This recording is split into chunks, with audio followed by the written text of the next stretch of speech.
其實就覺得啲時間過得好快，咁好似我哋揾翻 O day 嘅片咁樣，就覺得好似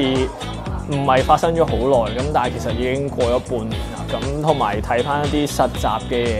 嘅片段，都覺得係好難忘嘅。嚟緊大家都會再去做實習啊，或者大家會繼續去睇唔同嘅賽事，都可以繼續去試多啲嘢，同埋將呢幾個月學到嘅嘢真係去運用。咁我覺得歌詞入邊最深刻嘅就係曾經好甩咳，曾經好驚青。咁其實第一次出實習就真係會好驚有咩出錯。